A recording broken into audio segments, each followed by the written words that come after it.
A paz do Senhor, meus queridos irmãos, bem-vindos a mais uma reunião, a mais uma lição da Escola de Missões da Casa de Deus, a escola chamada de Timóteo. E por coincidência, o meu nome é Timóteo. Eu sou membro da Casa de Deus há mais de 43 anos e tenho a honra de fazer parte do Ministério de Ensino. É uma delícia, uma coisa que eu mais gosto de fazer é estar com alunos na Casa de Deus. Eu peço agora que vocês pensem e se liguem em Deus, que vocês foquem agora no nosso assunto, vamos eliminar as nossas distrações e vamos começar com uma palavra de oração. Amém? Curve a sua cabeça onde você estiver e vamos orar comigo. Senhor meu Pai, louvamos a Ti pela oportunidade que temos, Senhor, de nos reunirmos como irmãos e irmãs para estudar sobre a Tua palavra, para compartilhar os ensinamentos que o Senhor deixou para nós na Santa Palavra, a Santa Bíblia, Senhor. Pedimos agora a inspiração do Espírito Santo, tanto a mim quanto aos alunos, para que tudo isso, esse tempo, seja de muito proveito, que seja de muita graça para cada um de nós. Fala aos nossos corações e que possamos, Senhor Jesus, nos tornar praticantes daquilo que o Senhor nos ensina. É o que eu te peço e eu te agradeço em nome de Jesus. Amém. Amém. Meus irmãos, no sábado passado, a lição que foi apresentada foi missão e o Antigo Testamento, né? O Antigo Testamento, a gente pode resumir, lembrando que a gente tem o Pentateuco, os livros históricos, os livros poéticos, os livros proféticos. E aqui um parênteses, uma curiosidade, né? Não sei se você sabia, mas a Bíblia judaica, o conteúdo inteirinho dela é idêntico ao nosso Antigo Testamento. A ordem dos livros é diferente. Lógico, o Pentateuco não muda, né? É a parte principal, né, do Antigo Testamento para o judaísmo. Mas a ordem só pode inverter de vários livros, principalmente os proféticos, mas é exatamente o mesmo conteúdo. E hoje, meus irmãos, nós vamos falar de missão e o Novo Testamento. Para adiantar, vocês já receberam os devocionais, né, durante a semana. Nós vamos falar de 5 assuntos. A lição 1, que é missão, vida e ministério de Jesus. A lição 2 é missão e o livro de Atos. A lição 3 é missão e as cartas do Apocalipse do Novo Testamento. A lição 4, missão e o que a Bíblia ensina sobre os perdidos. E, finalizando, lição 5, qual é a missão da Igreja de Deus? Muito bem. Vocês receberam os devocionais e eu vou ler aqui com vocês uns versículos. Tem muitos versículos que a gente leu durante a semana. E pegando da introdução, o texto é de Atos 1:8. Mas vocês receberão poder ao descer sobre vós o Espírito Santo. E serão minhas testemunhas tanto em Jerusalém, como em toda a Judéia e Samaria e até os confins da terra. De novo, Atos 1:8. E esses versículos você vai ver a projeção aí na tela, né? A gente vai compartilhar alguns dos versículos para facilitar vocês acompanharem. Então, nessa introdução, a gente vai vendo que a lição, ela mostra os 4 tipos de livros do Novo Testamento. Se eu falei que no Antigo a gente tinha o Pentateuco, históricos, proféticos, poéticos, quais são as categorias de livro do Novo Testamento? Em primeiro lugar, logicamente, vem os 4 evangelhos. Mateus, Marcos, Lucas e João. E do que trata esses evangelhos? Bom, você vai falar, poxa, Timóteo, eu não estou numa aula aqui para você falar esse básico para mim, que tem Mateus, Marcos, Lucas e João. Mas isso é para a gente ir construindo o assunto que nós vamos conversar. Fala da vida de Jesus, fala da morte de Jesus, fala do ensino de Jesus, fala da ressurreição de Jesus. Explica tudo o que Jesus fazia, o que Jesus falava. Um ponto muito importante. Esses evangelhos são baseados em relatos de testemunhas oculares, gente que viu. Não é fantasia. E a gente tem testemunhos disso. Esses 4 evangelhos, eles são chamados de evangelhos sinóticos. São públicos diferentes. A gente não vai aprofundar que o assunto é missão, mas para você pesquisar um pouco mais, você vê que tem diferenças entre um conteúdo em algumas coisas de Mateus, Marcos, Lucas e João. Existem alguns que têm um conteúdo específico que você não acha em nenhum outro. Outros eventos estão relatados nos 4 evangelhos. E aí você pode perceber que um foi escrito tendo os judeus em mente. Outro é destinado aos gentios, ou seja, os não-judeus. Tanto é que você vai observar que tem mais explicações. Às vezes você vê uns parênteses lá, né? No evangelho diz, olha, porque os judeus, eles faziam tais e tais coisas. Então, por que eles explicavam o que os judeus faziam? Porque o público era o não-judeu. Então, você começa a reparar essas diferenças, né? Lucas, ele foi escrito, é um relatório. Relatório que foi... o livro de Atos é um relatório, né? O livro de Lucas é um outro evangelho, a gente já vai falar de Atos já. Então, esses 4 evangelhos sinóticos, eles têm públicos diferentes. E é bastante interessante, quando a gente fala de testemunhas oculares, nós estamos falando de mais de 2.000 anos atrás. E por que isso é interessante, irmãos? Existem religiões ao redor do mundo que não têm a menor evidência histórica nem arqueológica. Eu não vou aqui nessa aula mencionar, a gente vai ter a oportunidade de estudar novamente as lições de seitas e heresias, né, que eu já dei por diversas classes aqui na igreja. Então eu não vou ficar falando nomes de outras seitas ou heresias ou religiões, mas a gente vê que tem religiões que, apesar de serem bem mais novas, religiões de 500 anos de existência, você não acha um fato, um registro arqueológico, você não acha uma única evidência. Eu gosto de pôr um paralelo que 500 e poucos anos é a idade do Brasil. E por que eu faço esse paralelo? Porque quando o seu Cabral veio navegando para cá e ele tinha o escrivão dele, como que era mesmo o nome dele? Quem foi para a aula de história, lembra do Pero Vaz de Caminha? Ele escrevia muitos relatos. E você sabia que tem os originais do Pero Vaz de Caminha? Você consegue muita coisa. E por que disso a gente acha evidência de certas religiões que têm também esses mesmos 500 anos, e religião famosa do mundo, tá? Você não acha absolutamente nada. Então, quando você fala que temos nos evangelhos testemunhas oculares de coisas de mais de 2.000 anos atrás, e te digo mais, no Antigo Testamento tem muitas evidências, manuscritos do livro de Isaías são capazes de encher essa sala, a quantidade de cópias originais que os escribas copiavam. E eu peço que você anote, para você que gosta de estudar e ler, veja o livro Em Defesa de Cristo. Em Defesa de Cristo. O autor é Lee Strobel, que era um jornalista, ele não era evangélico, não era cristão na época, ele era do Chicago Tribune, e ele era um redator da parte de criminalística, então ele precisava achar muitas evidências naquilo que ele escrevia. E tem um filme disso, eu acho que tem no Netflix, mas o filme não faz justiça ao conteúdo do livro, então não vai pelo filme, não. Eu sei que um monte de gente já assistiu, mas o livro ele é bem mais antigo, e são relatos e as evidências, ele constrói todas as evidências da vida de que houve um certo Jesus, que houve uma morte, que houve uma ressurreição, que houve certos apóstolos registrados na Bíblia com evidências históricas. Então, eu estou passando um tempo maior aqui nessa parte dos evangelhos, porque eu acho bastante relevante dizer da veracidade, da rastreabilidade dos fatos. Então, o primeiro tipo de livro do Novo Testamento, os evangelhos. O segundo é um livro sozinho, que é o livro de Atos dos Apóstolos. Ele é uma sequência, né? Ele começa do retorno de Jesus ao céu e vai...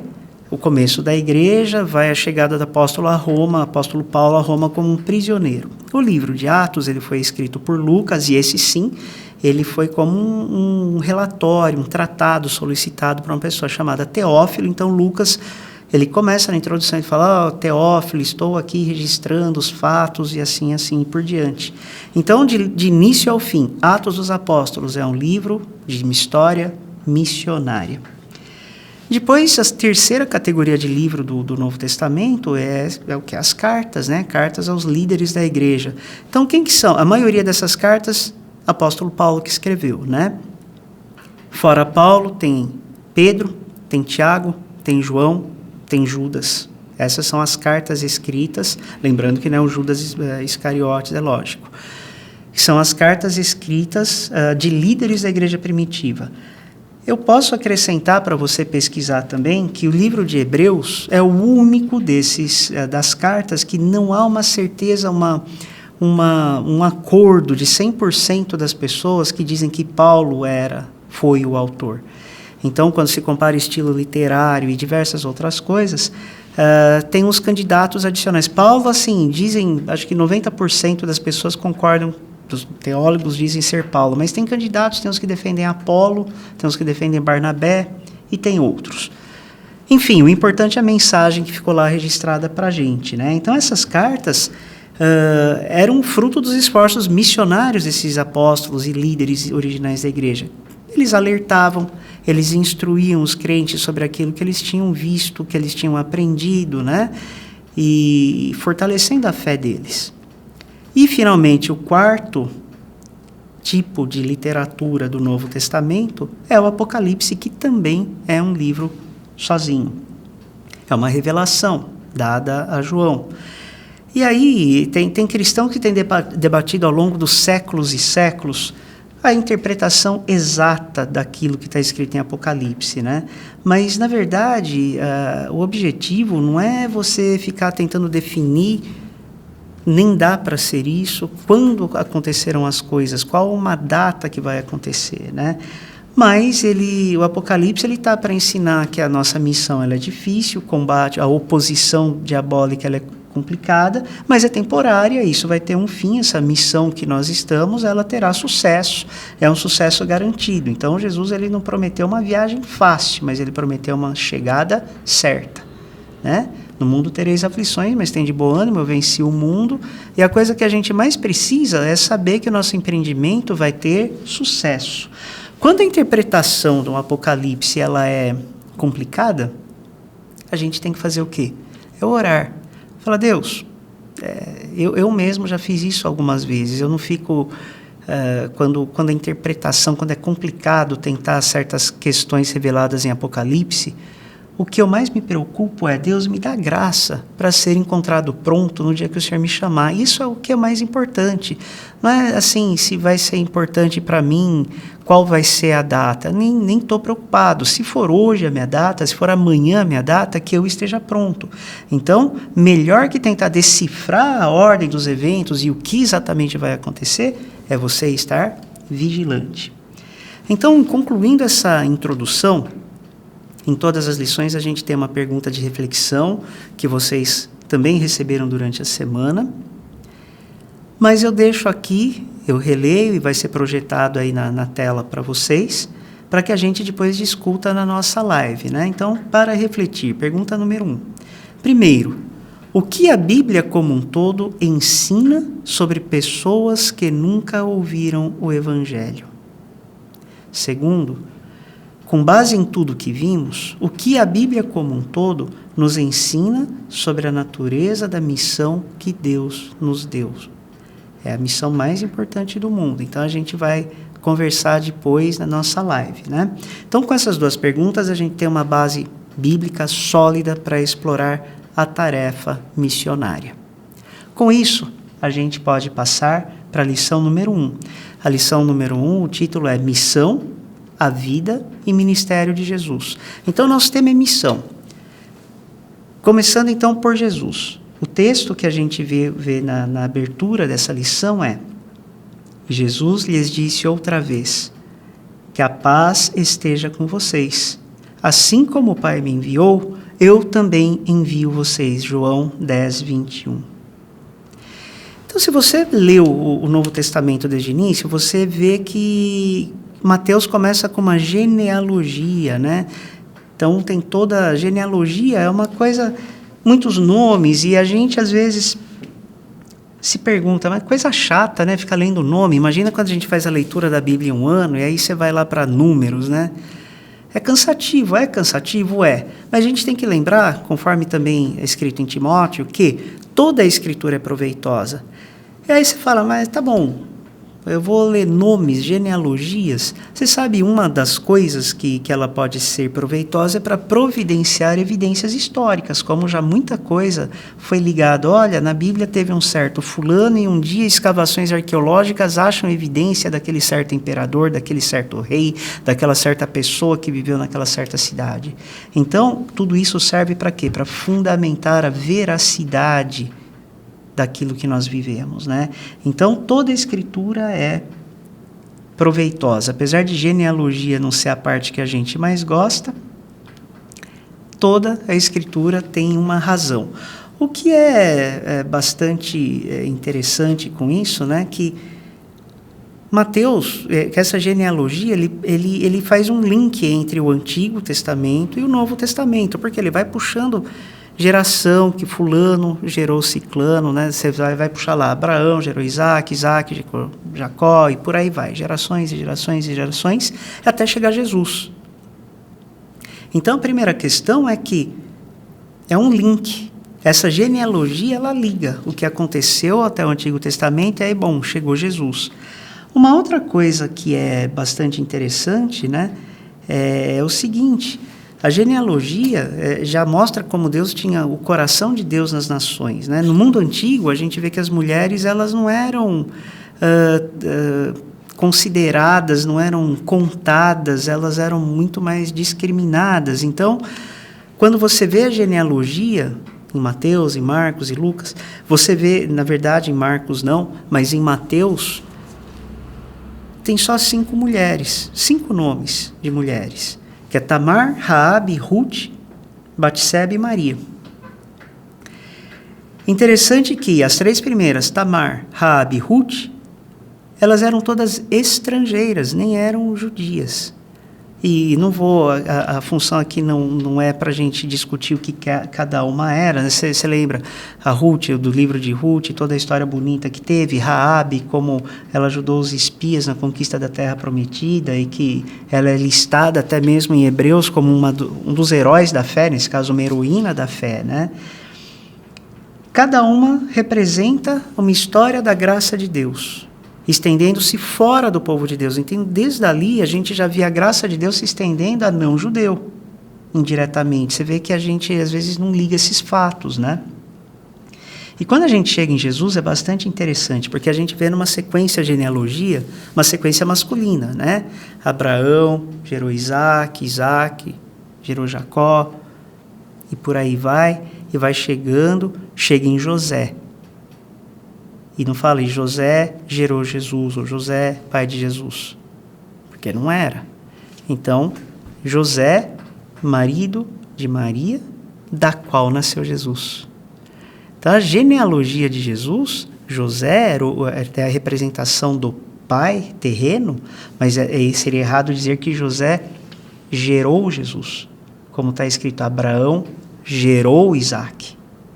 É impressionante você observar essas coisas nas Escrituras.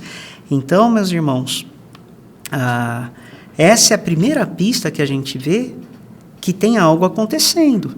Quando Jesus vem, então Jesus vem ao mundo e essa genealogia já começa a citar mulheres e de outros povos, até não Maria, mas os exemplos que eu passei anteriores, já tem alguma coisa acontecendo. Então, quando você pega no nascimento de Jesus, a outra surpresa é a visita dos magos, né? Então, a gente, todo Natal, toda encenação, todo teatrinho, tem lá os reis magos. Gente, era judeu? Não era. Das primeiras pessoas que foram adorar a Jesus, tinha gente que era do Irã, era uma palavra persa, esses caras vieram do Irã.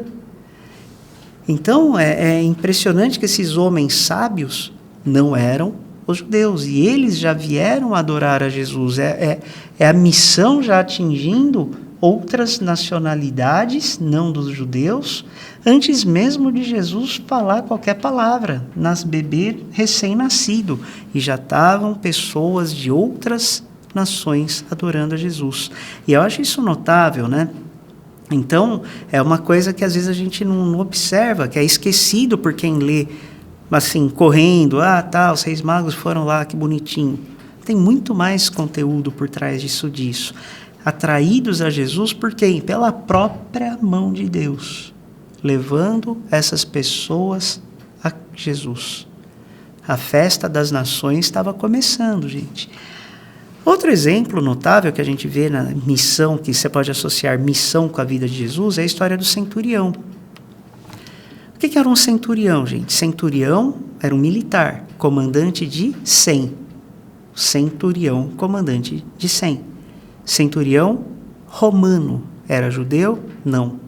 Os judeus estavam sendo dominados pelos romanos. Então, muitos dos judeus, para não dizer, eu não vou falar todos, mas a grande maioria dos judeus viam os romanos como inimigos. Eram conquistadores estrangeiros e, então, eram odiados em sua maioria.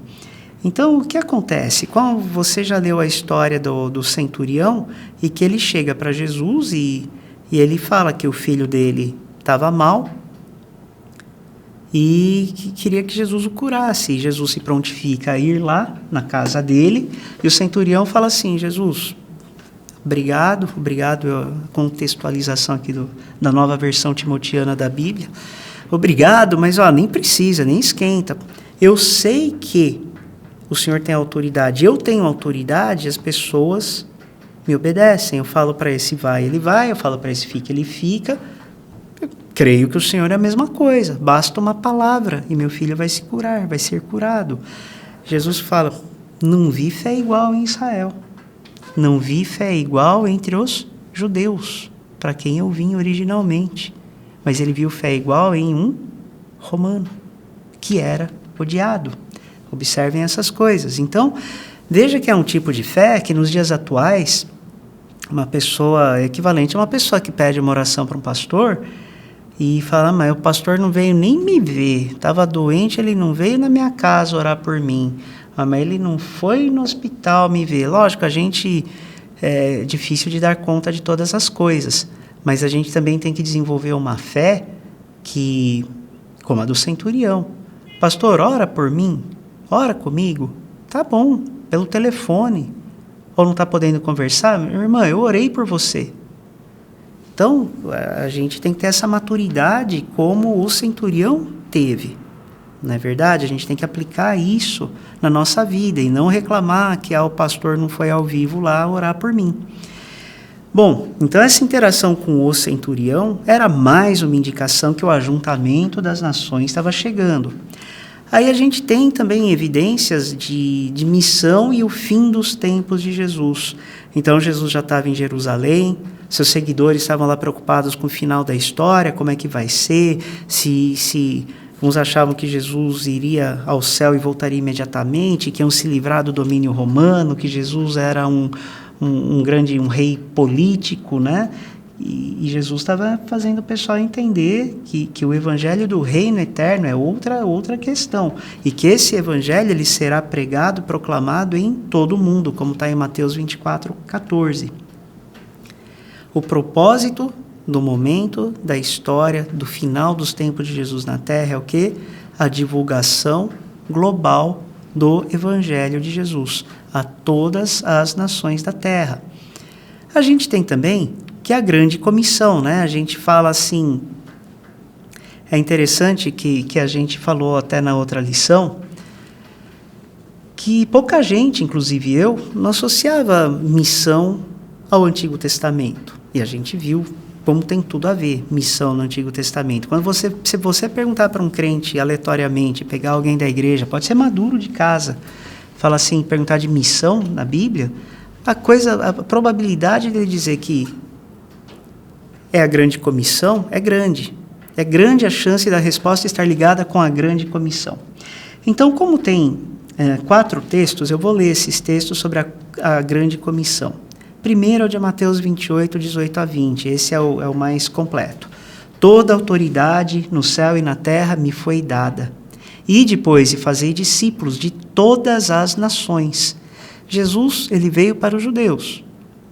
Mas ali ele veio no povo judeu, mas dizendo que ele era inclusivo de todas as nações. Então, se as pessoas tivessem atentado mais, porque já teve depois discussões se os gentios deviam receber esse evangelho ou não, mas Jesus já falava de todas as nações, batizando-os em nome do Pai, do Filho e do Espírito Santo.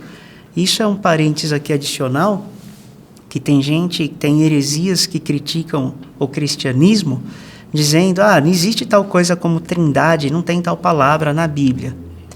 Tá certo, se você pega as traduções da Bíblia, não existe a palavra trindade, mas aqui é um dos exemplos que eu gosto de dar, que é o Pai, Filho e Espírito Santo, 3 pessoas. Não é a mesma coisa que você está dizendo da trindade? Então, para aquelas heresias que argumentam que não existe a palavra trindade, está aqui um dos textos que fala, da mesma forma que na Bíblia não tem a palavra gravidade, nem por isso a lei da gravidade deixou de existir. Concorda comigo? Enfim, ensinando-os a observar tudo o que vos ordenei, não é parcial. E eis que estarei com você sempre até o fim dos tempos. No texto de Lucas, assim está escrito que o Cristo deve sofrer e ao terceiro dia ressuscitar dentre os mortos, e que o arrependimento e o perdão dos pecados devem ser proclamados em seu nome a todas as nações, começando em Jerusalém. Lucas 24, 46 a 47. O próximo é o curtinho de João. João foi bem objetivo. Assim como o Pai me enviou, eu também envio vocês. Acabou. Então, assim como o Pai me enviou, Jesus dizendo, eu também envio vocês. Então, a grande comissão de João foi um verso mais curto. E Atos 1:8 é o texto que a gente já leu. Mas vocês receberão poder quando o Espírito Santo descer sobre vocês, e vocês serão minhas testemunhas em Jerusalém e em toda a Judéia e Samaria, até os confins da terra. João registrou umas das declarações mais simples, né? Como eu falei, Lucas nos deu outros detalhes, mas a grande comissão, meus irmãos, Jesus está dizendo o seguinte, façamos discípulos de todas as nações, de todos os grupos de pessoas na terra. Sabe o que acontece muitas vezes? As pessoas trocam o nome da grande comissão por a grande sugestão. E Jesus não está sugerindo, vê se dá, encaixa aí, proclamar o evangelho, se der, vai. Não é uma grande sugestão, é uma grande comissão, que nós, você e eu, temos que seguir. Com isso, meus irmãos, as perguntas de reflexão para depois a gente conversar ao vivo. Que pistas encontramos nos evangelhos que nos mostram a preocupação e o amor de Deus pelos gentios?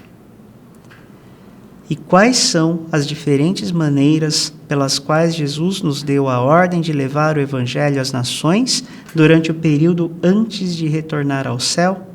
E o que cada um deles revela sobre a missão da igreja? Agora, meus irmãos, nós vamos para a lição 2. Missão e o livro de Atos. E vamos ler o texto, do nosso devocional. Então, os que estavam reunidos com Jesus lhe perguntaram, será esse o tempo em que o Senhor irá restaurar o reino de Israel? Jesus respondeu, não cabe a vocês. Na linguagem de hoje, não é da tua conta conhecer tempos ou épocas que o Pai fixou pela sua própria autoridade. Só segue. Mas vocês receberão poder ao descer sobre vós o Espírito Santo e serão minhas testemunhas tanto em Jerusalém, como na Judéia, Samaria, até os confins da terra. Atos 1:8. Então, lição 2, missão no livro de Atos. Então, a gente já falou que o livro de Atos é um livro missionário do início ao fim. Ele começa com Jesus reafirmando a sua grande comissão, e conforme a gente disse, os apóstolos, muitos deles preocupados na política no fim dos tempos, eles queriam saber se Jesus ia restaurar a independência política ou não, se ia ter alguma guerra, se ia ter uma libertação. Os crentes são desencorajados a especular sobre o fim do mundo, o fim dos tempos, na verdade. Não é para especular o fim dos tempos, a ordem é viver de acordo com os ensinamentos de Cristo. Então, o dom do Espírito Santo vem para capacitar aos crentes. Capacitar a quê? A testemunhar de Jesus. E quem é capacitado pelo Espírito Santo faz o quê? Ele compartilha o Evangelho. Uma das funções que o Espírito Santo, tem texto na Bíblia dizendo, né, que o Espírito Santo nos auxilia a lembrar, que o Espírito Santo nos põe palavras e nos ajudará a lembrar. Mas você só lembra daquilo que você leu, que você estudou, que você escutou. O Espírito Santo não vai conseguir te fazer lembrar de algo que você não dedicou tempo para fazer. É por isso que a gente precisa dedicar o tempo na palavra de Deus, ouvindo pregações de pastores inspirados que pregam a palavra de Deus. Mas aí o Espírito Santo, sim, ele vem e te ajuda a lembrar daquilo que você viu. Bom, aí em seguida Jesus dá uma tarefa específica. O que Jesus pede? Sejam minhas testemunhas. Ser testemunha é a principal tarefa da nossa missão. É o que Jesus mais quer de nós. E aí a gente vai ver, vocês vão ver uns slidezinhos aí no mapa, né? Desculpa, não no mapa, na tela. Vocês vão ver duas imagens, né? A primeira é um mapa, porque a gente fala de Jerusalém, a gente fala de Judéia, Samaria, até os confins da terra, né? Então você vê, tem uma ideia na sua Bíblia, talvez tiver um mapa, você pode ver também, mas o que era Judéia, o que era Jerusalém, o que era Judéia, Samaria e depois os confins da terra, né? Basicamente, o que a gente está dizendo? Jerusalém é a cidade natal. Judéia, aquela região, já era a cultura local dos apóstolos daquela época. Samaria já estava um pouquinho mais afastado, já era uma cultura diferente. E a parte mais remota da terra, lugar onde Jesus não era nem conhecido.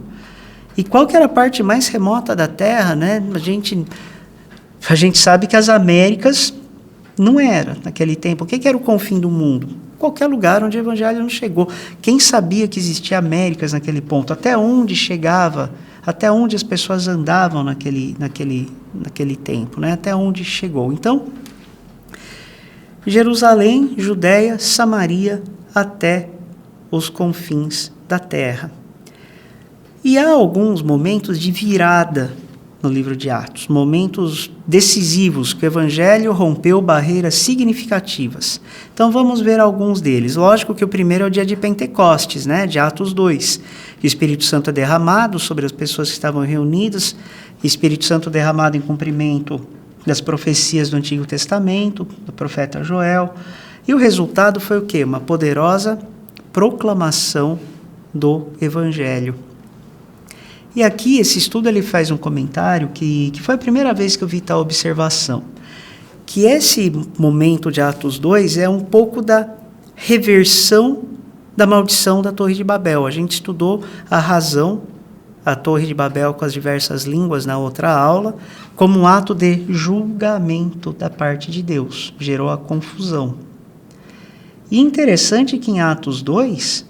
tem um pouco da reversão dessa maldição. Por quê? Porque as pessoas falavam muitas línguas, não sabiam o que estavam falando, e outros que ouviam falavam, mas como é que essas pessoas, tem até uns ignorantes aí no meio, estão falando minha língua, eu venho lá de tal e tal lugar, como é que ele está falando minha língua? Pessoas que entendiam o que estava sendo falado, né? Então, essas pessoas tinham vindo para Jerusalém para a festa de Pentecostes. Meus irmãos, eles vieram de direções enormes ali para Jerusalém. A gente, se vocês pegam esse texto, vocês vão ver diversos nomes de cidades, e se você buscar em mapas bíblicos, né, você vai ver que vai de norte, sul, leste, oeste, tinham cidades e países diferentes. Você vai ver menção até que tinha o Egito, que já era norte da África. Imagina, você ter do norte da África, pessoa que chegou a pé, barco, cavalo, passou, de que jeito que chegou por ali, a gente não sabe, mas vieram de lugares longínquos. Agora imagina o impacto, passou a festa do Pentecostes, essas pessoas veem lá um testemunho desses, veem o impacto de Atos 2, mais de 3.000 homens e mulheres ali foram convertidos, 3.000 homens e mulheres naquele dia, e daí eles iam voltar para casa. Para onde? Para todas essas cidades de norte, sul, leste, oeste. Imagina, chega para o norte da África, dali vai descendo. Qual foi o impacto daquilo? Até onde chegou tudo isso? a gente não tem nem condição de saber. Um outro ponto muito importante do livro de Atos, relacionado com missão, foi o apedrejamento de Estevão, né? Então, até naquele ponto, os seguidores de Jesus tinham ficado em Jerusalém. Estava lá no mesmo de sempre. É aqui que a gente estava, é aqui que a gente está continuando. Só que a Bíblia nos conta que depois que Estevão morreu, Estevão foi o primeiro mártir, né? Então, a perseguição está assim, ó, Atos 8:1. Naquele dia surgiu uma grande perseguição contra a igreja em Jerusalém, e todos foram espalhados pelas regiões da Judéia e Samaria, exceto os apóstolos. Então, nesse ponto, os apóstolos ainda não saíram, eles ficaram por ali mesmo.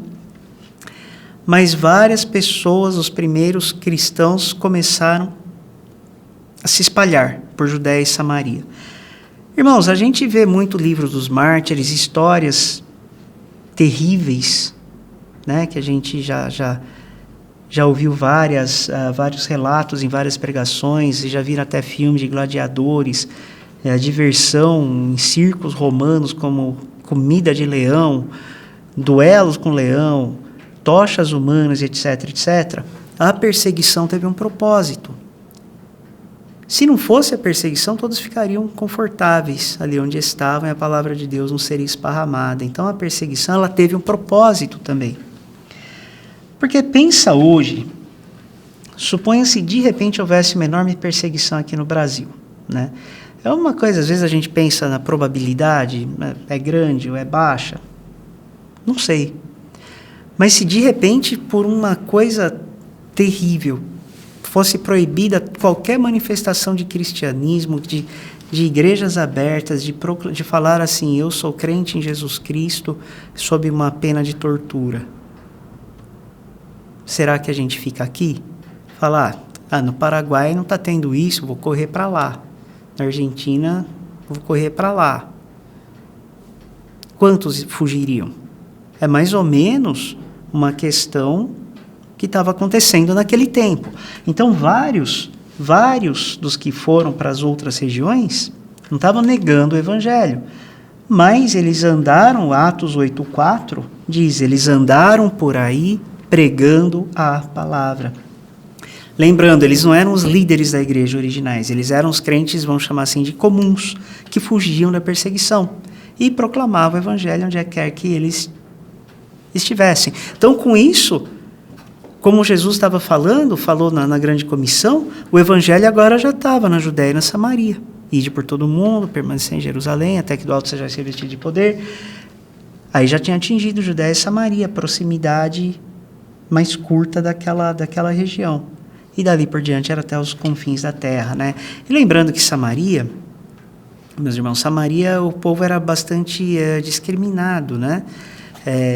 Pelos judeus. Os judeus odiavam os samaritanos, falavam que não tinha nada a ver com eles. A gente vê um relato histórico, eu não sei se vocês leram o texto que foi mencionado durante a semana de 2 Reis 17, 24 a 41, e a origem dos samaritanos, né? Esse texto diz que eles não temeram ao Senhor. Esse texto de 2 Reis, eles não temeram ao Senhor. Mas quando a gente analisa os evangelhos e vê a questão dos samaritanos, a gente sabe da parábola, ou da história, na verdade, do bom samaritano, e tudo que a gente já ouviu sobre essa questão da discussão, da desavença entre eles, né, entre judeus e samaritanos. Tinha questões religiosas, tinha questões geográficas, o Monte Gerizim versus Jerusalém, e judeu que chamava samaritano de raça impura. Mas lembra de Jesus no poço de Jacó? Com quem que ele conversou? Com a mulher samaritana. Ela era samaritana. E como foi o diálogo? Depois ela foi receptiva. Lembra que depois ela foi para casa e falou, vejam, ouçam esse homem aqui. E os próprios evangelhos relatam que as pessoas lá da cidade receberam Jesus. Então, na verdade, os samaritanos inicialmente questionaram a Jesus, mas, em conclusão, dá para dizer que os samaritanos foram receptivos a Jesus Cristo e depois ao Evangelho. Veja que também a gente vê que Filipe, ele foi levado de uma forma milagrosa para pregar para um eunuco etíope, tesoureiro da rainha da Etiópia. De forma milagrosa ele se achegou à carruagem lá onde estava o eunuco. E Deus tem seus meios de agir. O Agir Invisível de Deus. Esse é um livro excelente, aliás, me veio à mente agora, do pastor Luciano Subirá. O Agir Invisível de Deus. Fantástico. Marca aí na listinha de livro. Então, a pregação do eunuco para o eunuco etíope, lembra que o eunuco ele falou assim, aqui tem água, o que me impede de ser batizado? Aí é um parênteses meu que eu vou lembrando de certos pontos, né? Não é uma evidência para mim do batismo por imersão, uma das outras evidências que a gente pode falar da imersão. Você acha que se fosse só uma aspersão, que o eunuco não tinha uma garrafinha de água que ele estava bebendo na viagem, ele podia pegar um pouquinho de água, me batiza aí. Mas o fato dele falar, vamos parar aqui a carruagem, porque ali tem água e eu vou ser batizado, para mim dá a entender nitidamente que era um grande volume de água. Fecha parênteses. E esse etíope, certamente, ele volta para casa, jubiloso, glorificando a Deus e fazendo o quê? Sendo testemunha na Etiópia. Já pensou? E o evangelho crescendo. Outro relato muito importante do livro de Atos é a conversão de Cornélio, né?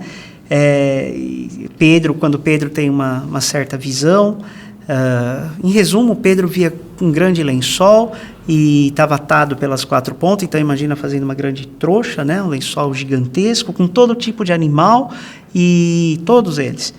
E vinha a instrução, mata e come.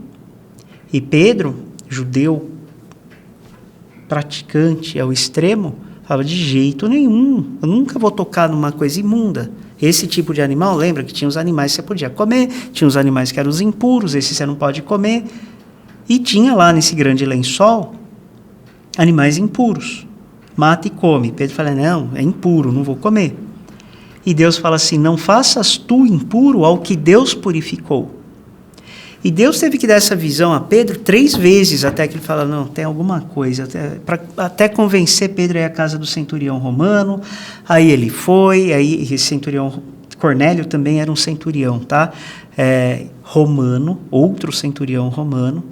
E o texto bíblico diz que ele era justo e temente a Deus. Então ele devia estar sedento pela palavra de Deus. E Pedro foi lá à casa dele e houve a conversão.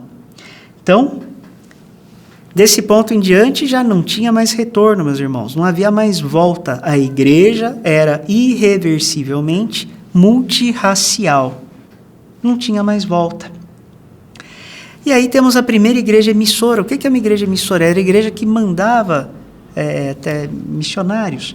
Então, o centro de gravidade da divulgação do evangelho mudou do norte de Jerusalém para a cidade de Antioquia. No mundo moderno de hoje, ela fica no país da Turquia, né?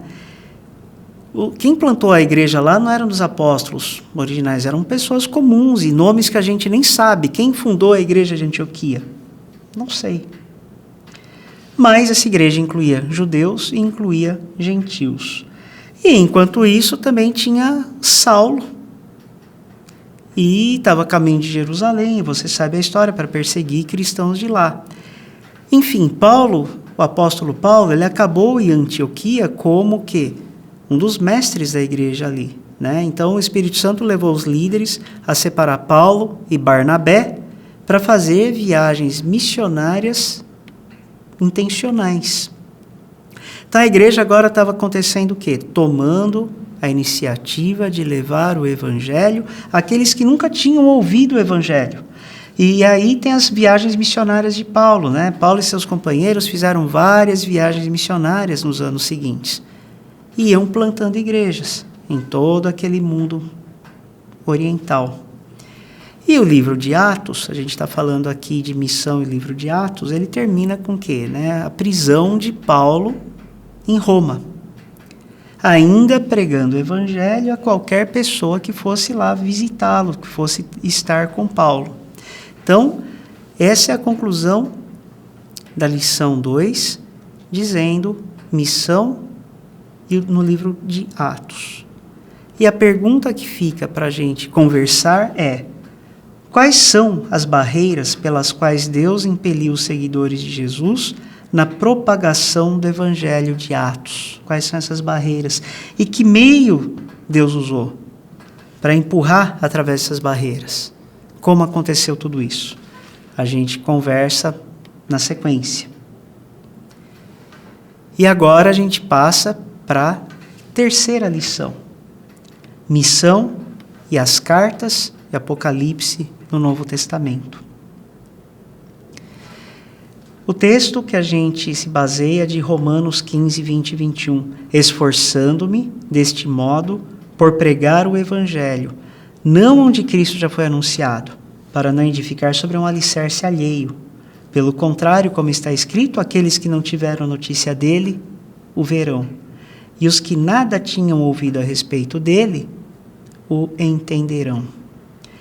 Paulo está dizendo, eu não estou indo pregar para construir em cima de um alicerce que o outro já construiu. Ele está dizendo que está indo pregar em locais onde Cristo ainda não havia sido anunciado. Então vamos começar falando nas cartas, né? O que são as cartas do Novo Testamento?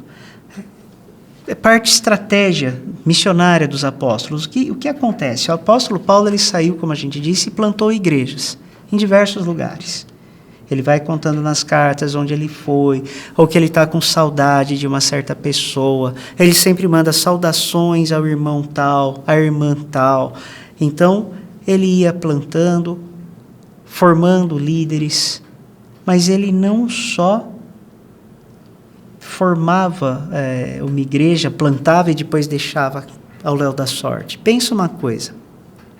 Muitas vezes a gente pensa como uma missão, ou a vida de um missionário, é levar a conversão de uma pessoa. Isso é importante? É importante, é fundamental. Mas e o discipulado dessa pessoa? E a formação? Basta uma pessoa levantar a mão e falar, aceitei Jesus. Aí faz ali uma oração, aceitei Jesus, Jesus, escreve hoje meu nome no livro da vida, amém. Aí corre ali para aquela sala que as irmãzinhas vão anotar seu nome. Aí que começa o discipulado. Porque a irmãzinha, os irmãos vão anotar o nome, a gente quer ter contato com as pessoas, para quê? Para ser suporte na vida delas. Faz um paralelo. A gente está falando de nova vida, de novo nascimento espiritual. Vamos fazer o paralelo com o novo nascimento, com o nascimento humano. Ora, o bebê nasce, legal, nasceu o bebê. Aí a mãe e o pai lhe falam, se vira maluco, agora você já nasceu, agora se vira. Não é mais ou menos o que a gente faz se uma pessoa se converter, aceita Jesus, aceitei Jesus, se vira agora maluco. É um paralelo que o bebê vai morrer se não tiver assistência de mais alguém. Ele nasceu, mas se a gente não ajudar a formar, crescer, fortalecer, morre. Então, a gente como missão, a gente precisa lembrar que tem os chamados distintos. Pessoa, se você tem um chamado para ir até os confins da terra, é engraçado que confim da terra depende do referencial onde você está. Se você está aqui, o confim da terra é você ir para a China. E olha que para chegar lá vai longe, irmãos. Olha, me fez pensar muito naquele salmo, né? Que assim como o Ocidente está longe do Oriente, assim é o seu amor por nós. Porque olha, você pega avião, vai 13 horas. 13 horas no avião, você vai e faz uma escala em algum lugar. Fiz na França. Aí você espera, pega outro avião, mais 13 horas. Senhor, é hora de avião toda a vida. E eu estava ouvindo salmos, né? E eu gosto de corinho com salmo, e estava lá, né? Assim como o Oriente se afasta do Ocidente, o Senhor afasta as transgressões de mim. Eu fui tendo, gente, o Oriente e o Ocidente é longe toda a vida. Então, o confim da terra depende do referencial. Temos que tratar o confim da terra, pode ser as casas que tem aqui do lado da igreja. Tem gente que precisa ser alcançada aqui perto? Tem Tem gente lá na China também? Tem. Então, o importante é que em todo mundo a gente precisa agir. Para alguns de nós, a habilidade ou o dom vai ser ajudar numa conversão. Para outros de nós, é uma habilidade na edificação, na formação. Eu vejo o ministério de ensino na Casa de Deus como essa questão de fortalecer a pessoa. Fortalecer tanto a mim, quanto a você que me assiste, que já é um cristão convertido. Esse assunto aqui, a gente está falando, não é um assunto uma aula que a gente vai mostrar para alguém que ainda não conheceu a Cristo, porque não vai fazer sentido nenhum. Então, as estratégias de ir até os confins da terra, e depende de onde a gente está. Pode ser lá longe mesmo, pode ser aqui perto, mas o importante é que a alma, e toda alma, ela tem o mesmo valor, vale o mundo todo para o Senhor Jesus, cada alma. Então, meus irmãos, a maioria das cartas, ela foi escrita para dar uma resposta a questões específicas que surgiam na vida dessas novas igrejas. Então, o que são essas questões específicas? Se você pegar as cartas, você vai ver diversos assuntos. Vai falar, tem assuntos que é casamento, vai falar sobre família, vai falar sobre comunhão de uns com os outros. Nas cartas fala sobre dons espirituais, fala sobre vida eterna, fala sobre salvação, fala sobre graça, fala sobre fé. O apóstolo Paulo, ele ia vendo o conteúdo, o que era necessário, o que essas pessoas estavam passando, e escrevia de acordo com o que ele ouvia dizer que as pessoas tinham alguma discussão, tinham um desentendimento. Então, essas cartas, eu falei do apóstolo Paulo, mas teve os demais autores, A gente acaba falando cartas de Paulo, porque é a grande maioria, mas as cartas que também João e Pedro, por exemplo, escreveram, tratam dessas questões, tratam do amor de Deus. Então, a gente aprende através das cartas o quê? Um trabalho missionário. Por que missionário? Plantou a igreja, depois se ajuda a edificar. Também você pode fazer uma correlação com a parábola das sementes, que caem em tipos de solos diferentes. Vai ter aquelas que vão ser sufocadas pelos espinhos, vão ter aquela que cresceu um pouquinho, e daí a raiz era rasa e não progrediu, a semente que o passarinho comeu.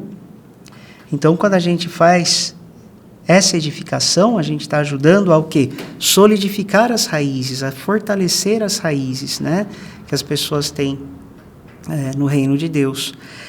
Então, o que a gente pode também dizer, A teologia missionária dos apóstolos, qual que era? O livro de Romanos, Ele foi escrito como uma carta de apoio missionário. O livro de Romanos, para mim, ele tem uma característica muito marcante, muito diferente de outras cartas de Paulo. Quando você lê Romanos, parece que você está lendo uma tese, uma dissertação de mestrado. É um livro impressionante, e Paulo argumenta, que diremos, pois, se Deus é por nós, quem será contra nós? E ele faz perguntas retóricas, ele mesmo responde, parece que ele está apresentando evidências e teses de tanta coisa, é um livro impressionante. O livro de Romanos é um livro que a gente precisa ler com muita frequência. E Paulo estava escrevendo Romanos, ele queria ir para a Espanha, ele tinha um objetivo, ele já tinha ido para um lugar, tinha para outro, ele queria ir para a Espanha, pregar o evangelho. Roma estava no meio do caminho. Partindo do ponto onde ele estava, Roma seria metade, em algum ponto do caminho até ele chegar na Espanha. Já tinha uma igreja em Roma. Eu não sei quem que plantou aquela igreja, como que ela nasceu lá, assim como a de Antioquia. Foram crentes desconhecidos que fundaram. Crentes, vamos chamar de novo de comuns, não era dos apóstolos originais. Paulo nunca tinha ido para Roma. A igreja de Roma não conhecia Paulo. Então ele escreveu essa carta aos romanos, se apresentando. A ideia era que quando ele passasse por lá, a caminho da Espanha, que ele tivesse um suporte, que ele pudesse explicar o que o evangelho significava para todos eles, Então, a carta de Romanos é uma carta rica em visão missionária. Paulo explica várias coisas. Ele começa explicando que o problema com a raça humana é Qual é? O pecado. Todos pecaram, destituídos estão da graça de Deus. Todos estão condenados. Precisa de salvação. Está lá em Romanos 1,18, até capítulo 3, mais ou menos. Daí ele fala o quê? Bom, se o problema é o pecado, próximo passo tem uma morte expiatória, uma morte sacrificial e ressurreição de Jesus Cristo como a solução para esse problema maior da raça humana. Então, a ressurreição resolve o nosso problema. Está lá em Romanos 3, 21 a 30. Daí os próximos capítulos de Romanos, ele deixa que os pecadores recebem o dom da salvação somente pela fé. Então, você tinha um problema, achou a solução, para você se apoderar dessa solução, você precisa de fé. Não é por mérito próprio, é graça. Então, aí chega Romanos 10, Paulo explica que a conclusão que as pessoas precisam ouvir o evangelho para ser salva. Como é que vai ser salva se é só pela fé, mas se ela não ouviu sobre isso? Ela precisa ouvir o evangelho para ser salva. No capítulo 15, ele explica a sua própria motivação para o trabalho missionário. Então, ele tinha uma ambição de pregar o evangelho de Cristo onde Cristo ainda não era conhecido. Então, ele entendeu que essas pessoas precisavam ser salvas, precisam ser da salvação, e ele quer levar essa salvação para aqueles que nunca chegaram lá, né? E aí tem o método missionário dos apóstolos.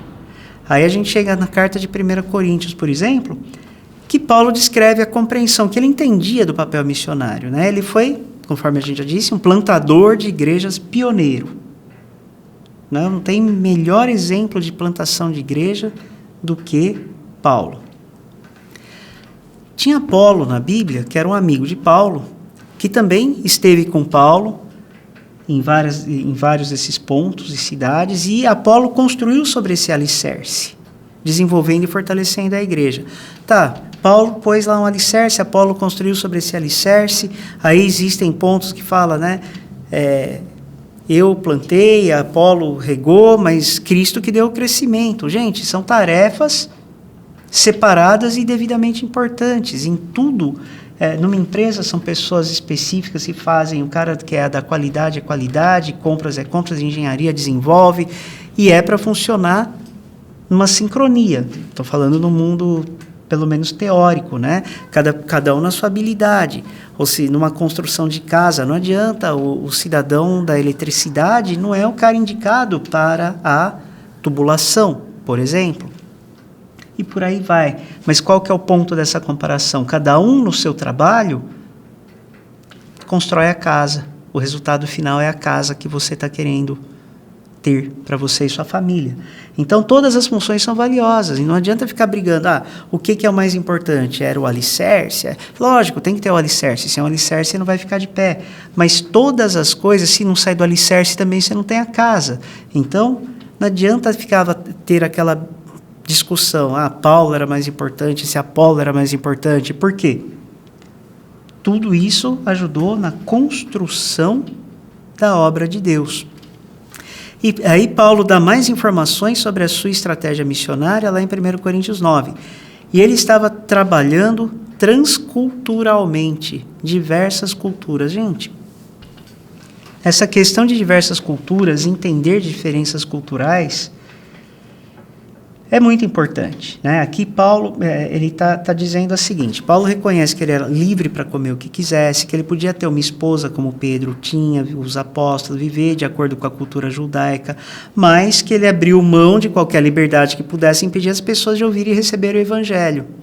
E é muito importante a gente entender, quando lida com pessoas até de outras culturas, estudar sobre diferenças culturais antes de você sair evangelizando, né? Se você pensar assim, o americano ele é muito mais imediatista. Ele vai, muito prazer, eu sou Timóteo, eu sou Pedro, vamos fazer negócio. Bom, tá ok, vamos discutir o negócio. Você vai para o chinês, é a tradição milenar, ele vai te conhecer, ele vai querer ter certeza que você é confiável. Vai demorar um pouquinho até você fechar o negócio com o chinês, vai mais tempo. Essas culturas orientais mais milenares, elas são mais assim, com o coreano, né? Eu lembro que eu sou do mundo autopeças, né? Minha carreira inteira, e para fechar negócio com uma empresa coreana que eu não conseguia fechar aqui com o Hyundai, por exemplo, Até que depois de algum tempo eu me enfiei no avião para a Coreia, fui lá para a Hyundai, pessoalmente na Coreia, fiz lá a minha apresentação e eles valorizaram esse esforço incrivelmente. Não é só por isso que aí dá negócio, mas foi a base para o desenvolvimento de um negócio fechado depois. Eles acharam incrível ter saído daqui de Jundiaí e ido até lá para mostrar uma apresentação técnica comercial que eu podia ter feito uma teleconferência com eles resolvido. Então, isso me faz lembrar de um livro de 1987 chamado Amizade e a Chave para a Evangelização, que foi traduzido pelo meu pai para o português, e o autor é Joseph Aldrich. Amizade, a Chave para a Evangelização, onde ele descreve toda essa questão de entender as culturas para você poder alcançá-las. Quando você entende, então, quando Paulo diz, fiz-me fraco para com os fracos, a fim de ganhar os fracos. Fiz-me tudo para com todos, a fim de, por todos os modos, salvar alguns. Eu me fiz de tudo para com todos, a fim de, por todos os modos, salvar alguns. E ao tanto que ele salvou. Não existe, entende o que eu quero, que ele salvou me leve ao contextual da coisa, né? Eu estou dizendo que os esforços deles levaram à salvação. Faço tudo por causa do Evangelho, para ser também participante dele. Então, a gente tem que adaptar em muitas questões, e numa questão de missões, da gente entender diferenças culturais, né? Eu me lembro que, um exemplo antigo, teve um tempo quando eu morava nos Estados Unidos, trabalhando por lá, na Bosch, e eu fazia mestrado à noite e conheci gente de muitos países. E tive um amigo indiano, Subbu Konanur. E a um certo ponto, um dia ele me convidou para ir na inauguração da casa dele. Ele construiu uma casa e queria que eu fosse lá. Pai das luzes, né? Domingo de manhã, é o dia que eu vou, é o horário que eu vou na igreja, eu vou lá. Não estava animadão, não. E também uma cultura completamente diferente, a gente sabe como que é. Eu sei que tinha um dos pastores da igreja que eu ia naquela cidade, ele era indiano. E eu falei com ele, ele falou, Timóteo, um indiano não convida ninguém que não seja indiano. Você foi convidado, a tua função é ir lá. A história eu não vou contar, porque senão vai longe aqui. Só, naquele tempo eu não tinha filhos, fui eu e minha esposa, fomos eu e minha esposa. Olha, a gente chega na casa, há toda uma decoração, pinturas pelo chão de decoração com temas da Índia, tudo mais. E a gente foi pontual, chegou lá, não tinha mais ninguém. Bom, esse foi o azar, né? Porque a gente sentou logo mais perto de qualquer coisa. Você ia vendo ali tanta estátua, e as oferendas, tinha banana e maçã lá para a estátua comer, uma coisa impressionante. Falei, meu Deus, onde é que eu estou, né? Aí foi chegando, amigo, família, só indiano. Eu e minha esposa éramos os únicos não indianos. Chega o sacerdote deles, falando o idioma. Fiquei lá 3 horas e pouco ouvindo, mas sem entender absolutamente nada. E porque eu cheguei na hora, ele me colocou na primeira cadeira. Como é que eu ia participar da parada sem entender nada? Chega num ponto que daí o Subbu veio traduzir para mim, né? O sacerdote veio na minha frente e falou para eu fazer assim com a mão, e ele estava pondo, eu via que ele jogava uma aguinha aqui, pegava uma água com pétala de flor naquilo e tal, e que eu era suposto a lamber. Eu falei, é? E aí que eu li, que me veio à mente exatamente esse texto, né? Que me veio exatamente esse texto, falando que eu fiz-me fraco com os fracos, para ganhar os fracos, eu fiz de tudo. Que maior é o que habita em mim que o que habita no mundo. Eu falei, isso aqui é água. Não é nada além disso. E eu não vou aqui ser o estraga-festa do cidadão. Maior é o que está em mim. Eu almocei lá. Foi interessante. Então e também não estou aqui, pelo amor de Deus, falando que então você vai se pôr a participar dos rituais por aí afora. Me levem por esse ponto também. O Timóteo falou para eu ir fazer um retetê lá no centro de Umbanda. Não é assim, né, meus irmãos? Pelo amor de Deus. Então, levem as coisas com a devida cautela, né? Mas a gente precisa se colocar nessa posição de Paulo. O que escandalizar o seu irmão, você não vai fazer. Porque o que a gente não pode é escandalizar o irmão. Eu te dou outro exemplo. Eu trabalhava na empresa que eu estava aqui em Jundiaí, uma certa vez, era departamento comercial, nós pegamos, tinha uma pessoa que estava sendo contratada como gestor comercial lá na planta da Argentina, e ele veio aqui conhecer o pessoal, beleza, vamos jantar à noite com fulano, vamos jantar à noite com fulano, tá bom. Aí senta, tinha um certo restaurante aqui que infelizmente fechou, que era o Wiener, e a gente foi lá. E aí o povo, que eu vou querer a caipirinha disso, porque eu vou querer a cerveja daquilo, tal. Timóteo, o que você quer? Eu suco de laranja, ou um guaraná, sei lá. Pedi um dos dois. Quem veio me servir era meu aluno da escola bíblica de domingo, depois. Ia ser bacana eu ter pedido a caipirinha, a cerveja. Ia ser um bom testemunho? Não ia dar certo. Então não vamos aqui trazer, estudar o que pode, o que não pode ser feito, mas seria uma razão de mau testemunho para o meu aluno. Ele poderia ser, eu conhecendo a história, ele poderia ser um cidadão que estava mais fraco na fé. Ele falou, caramba, o Timóteo que dá aula, naquele tempo eu dava aula na escola bíblica de manhã, estranho, né? Ele pedindo aqui a pinga. Então, a gente tem que tomar os cuidados para quê? Como Paulo entendia das diferenças culturais, as diferenças de comportamento, ele falava assim, eu posso comer, eu sou livre para comer e para beber aquilo que eu quiser. O que eu não sou livre é para escandalizar meu irmão. O que eu não sou livre é para ser pedra de tropeço na vida de alguém. Isso eu não sou livre, né? Bem, Paulo continua dizendo sobre os seus métodos missionários, né? Então, ele está comprometido com a mensagem que ele passa, e ele fala assim, em 2 Coríntios 4:2, rejeitamos todos os atos vergonhosos e métodos dissimulados. Não procuramos enganar ninguém, nem distorcemos a palavra de Deus. Em vez disso, dizemos a verdade diante de Deus, e todos os que são honestos sabem disso. Aí eu te pergunto, você já viu, Paulo está dizendo que ele rejeita atos vergonhosos. Você já viu alguém usar atos vergonhosos para levar a palavra de Deus?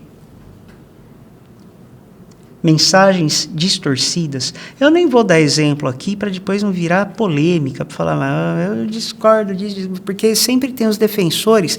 Eu vou falar para você que eu tive aluno da escola bíblica que veio de uma determinada outra religião, e eu estava dando aula sobre essa certa religião, e ela veio de lá, e ela saiu da minha aula chocada.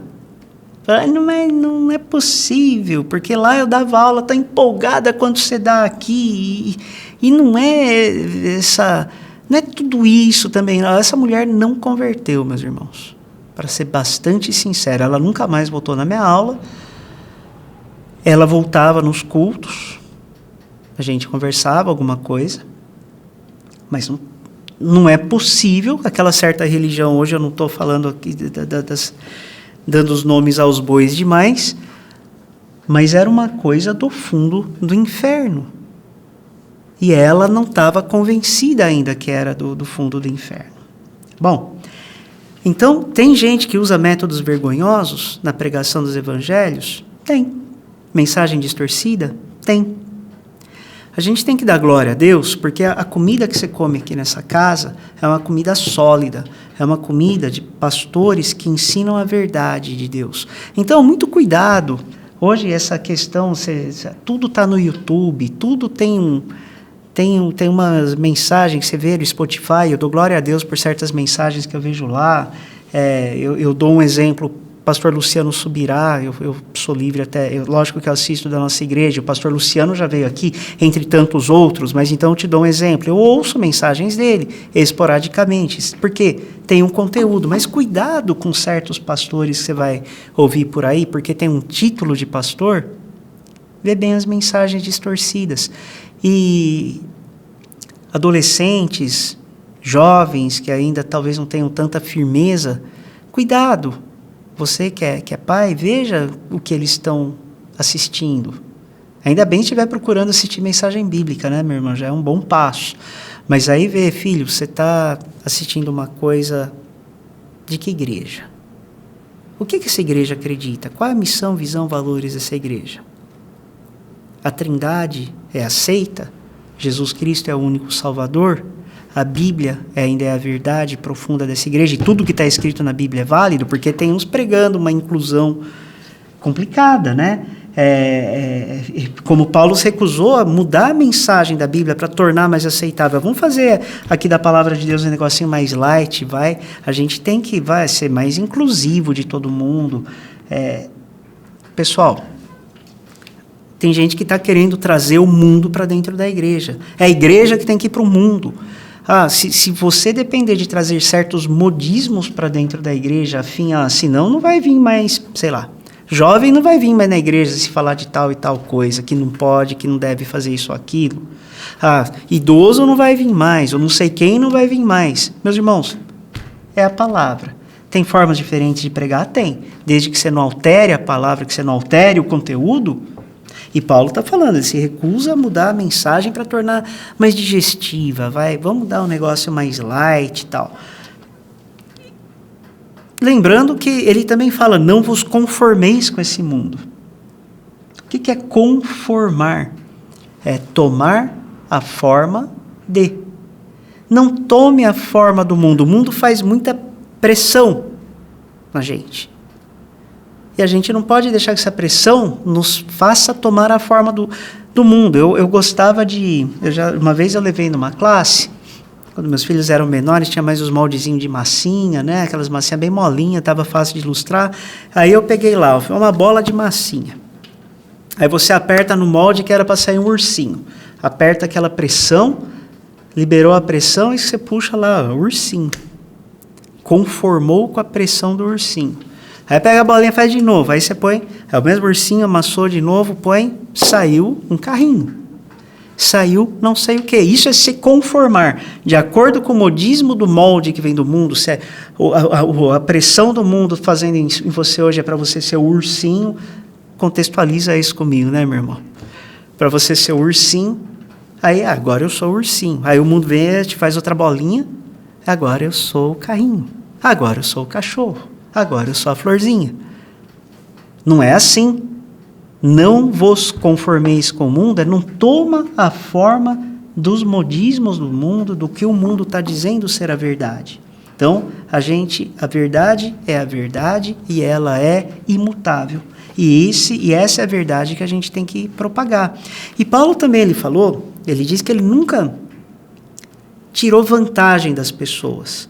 Ele nunca foi enriquecer através do ministério. Paulo trabalhava, gente. Ele tinha lá a profissão dele, ele fazia tendas. Eu fico imaginando como que era esse trabalho dele, né? A busca da matéria-prima, os processos de construção, os processos, né? Ele não podia, como é que chama no Instagram, que você faz você promove lá a publicação para achar mais cliente. Não tinha. Como que era a vida dele de vendas e por onde ele ia andando? Porque ele fala, que ele dizia, eu teria direito de ser sustentado pelo Evangelho, mas eu não estou sendo pesado para nenhum de vocês, porque eu estou aqui trabalhando. Imagina tudo que Paulo produziu e ainda trabalhando. Então, Paulo dizia assim, Deus sabe que somos sinceros. Então, o método de Paulo envolvia o quê? Um evangelismo ousado, corajoso, com uma chamada forte para o arrependimento e para a fé. Então, a carta de Paulo também nos diz o que ele esperava das novas igrejas que ele tinha plantado. Então, ele plantou a igreja, fez cartas, escreveu cartas para elas, dizendo o quê? O que eu espero de vocês? Arrepende-se disso, resolve esse conflito que você está tendo com outro irmão. Ouvi dizer que o irmão está proclamando falsas heresias. Tira ele do meio. Então, as cartas mostram o que Paulo esperava. Compartilhar o evangelho onde quer que fossem E crentes comuns começaram igrejas. Crentes comuns começaram igrejas que foram sendo discipulados. E a palavra do Senhor ia sendo espalhada por toda a parte. Em Tessalonicenses fala, até mesmo além da Macedônia e da Acaia, né? Não vamos falar aqui de distância geográfica de um para outro, mas já eram lugares que estavam indo mais longe. E é por isso que Paulo poderia dizer que ele tinha cumprido o ministério dele de Jerusalém, que ia até uma cidade escrita lá como Ilíria, que é a atual Croácia. Então veja até onde ele foi atingindo naquela época. O que ele está dizendo é que ele plantou igrejas em todas essas áreas. E essas igrejas têm o quê? Capacidade de crescer, responsabilidade de se desenvolver, responsabilidade de completar a tarefa da evangelização do local onde eles estão. Então, o método de Paulo era o quê? Plantar igrejas evangelísticas, multiplicando o evangelho onde o evangelho não era conhecido. E então, dar a essas igrejas a tarefa, confiar, delegar para essas igrejas a tarefa de continuar. Ele foi formando os líderes para eles, então, continuarem a tarefa em cada uma das igrejas. Enfim, a gente está falando que a gente, nessa lição, está falando dos livros do Novo Testamento, a missão nos livros. A gente falou do Evangelho, quais são os tipos de livro que a gente falou que tem nessa lição, né? Tinha os Evangelhos, o livro de Atos, que é uma categoria individual, as cartas, e termina com o livro do Apocalipse. O Apocalipse não foi escrito para fazer a gente especular sobre a programação exata do fim dos tempos. Você sabe que tem tem igrejas aí que vivem de especular, né, a data do final dos tempos. Imagine, olha, eu acho que era 1978 que teve um certo episódio, eu lembro desse ano ter passado pelo menos na televisão, não lembro de quando que aconteceu, acho que foi perto disso, daquele pastor Jim Jones, que em algum lugar, não me lembro qual país da América Central, e que ele determinou que era a data final, Jesus ia voltar imediatamente naquela noite, e ele levou os fiéis dele lá, fez a Santa Ceia envenenada, e todo mundo morreu. Jim Jones, o pastor do diabo, acho que teve um filme chamado, não tenho certeza, isso me ocorreu só agora. Se você pegar, tem uma outra religião que acha que ela testemunha sobre Jesus Cristo, ela testemunha, e eles especularam muito sobre a data exata da volta de Jesus Cristo, né? Então, eles especularam uma certa data que tinha lá de 1914, que Jesus ia voltar naquela data, aí deu ruim. Aí fala, velho, erramos aqui na conta, né? Vai um ali, sobe, era 1918, erramos. Jesus não voltou. Caramba, mas o estagiário não refez. Trabalho de estagiário aqui, nós temos que pegar um cara mais ponta firme aqui, ó. Você revisa o trabalho de estagiário, faz a conta de novo. Deu uma outra data, por perto. Jesus não voltou. A conclusão que eles dizem é assim, Jesus voltou, mas ninguém viu. Porque senão ia errar, ia estar errando até hoje. Então Jesus voltou, ninguém viu. E outras religiões que também ficam tentando especular, Jesus, que dia que vai ser, e começa a fazer numerologia, um punhado de coisa. Apocalipse não é para fazer isso. É para encorajar crente perseguido, né? Logo no começo de Apocalipse tem as cartas, as admoestações, né? As 7 cartas. Olha, sempre tem assim, eu sei que você faz isso, faz aquilo, tem essa boa obra, mas eu vejo que você também erra aqui e ali. E aí, por exemplo, ser fiel até a morte, dar-te a coroa da vida. Ao que vencer, darei uma vestidura branca. Então, todas essas orientações para as 7 igrejas no Apocalipse, ele falava, ó, eu vejo o teu esforço, quase todas têm a mesma estrutura. Eu sei que você é assim, tem esse erro para corrigir, corrige, e dar-te a coroa da vida, vou te dar uma pedrinha branca com novo nome no reino dos céus, e por aí vai. Então, é encorajar crente perseguido, essa é a grande função dos apocalipses, né? O mal pode parecer que vence, a batalha é grande, mas no final os propósitos de Deus triunfam. No final, os propósitos de Deus triunfam.